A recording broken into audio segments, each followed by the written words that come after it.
بسم الله الرحمن الرحيم. الصلاة والسلام على سيد المرسلين وعلى آله وصحبه أجمعين. طرح علي سؤال اليوم على العموم، لا داعي لذكر الاسم.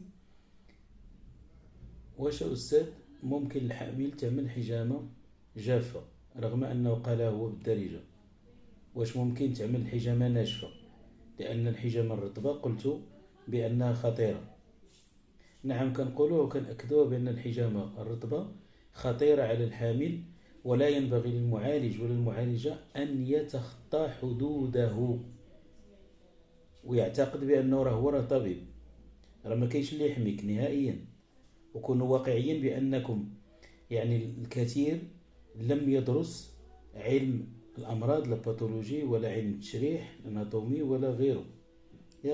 والخطير ثم الخطير حتى اللي ما دارش النقاط ديال المسارات ديال الطاقة، ممكن مثلا غير الطحال الطحال 6 يسبب لنا إجهاض، وممكن أمعاء الغليظة قولون 4 تسبب لنا إجهاض، ممكن المعدة 36 تسبب لنا إجهاض، وممكن الطحال 10 يسبب لنا إجهاض. كنقصد اللي بعيدة على النقاط ديال الحوض أو النقاط ديال الأبدومينال لتحت.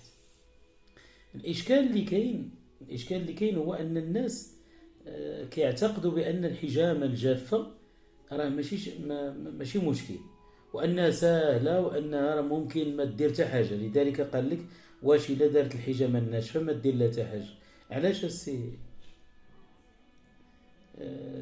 علاش غادي دير؟ لأن لو عرفتي الآليات ديال الحجامة الجافة غادي نعرفوها ونقولوا بأن الحجامة الجافة تعمل بنسبة 70% مما تعمل الحجامة الرطبة اللي هي إيميد، وهذه سيش. حتى الحجامة الجافة كتأبسوربي لي سيلول حتى الحجامة الجافة كتأبسوربي لي توكسين، حتى هي كتجبد لنا الأخلاط من العمق للسطح، من البروفون جوسكا لا سيرفاس. إذا كاين خطورة. ملي كتفرز ماده الان او اللي هي ديال توسيع الاوعيه الدمويه وايصال زياده الدم للعضلات، راه كتاثر حتى على الهرمونات، كتاثر على لي زورغان، كتاثر على لي زونديكرينو، كتاثر على كذا.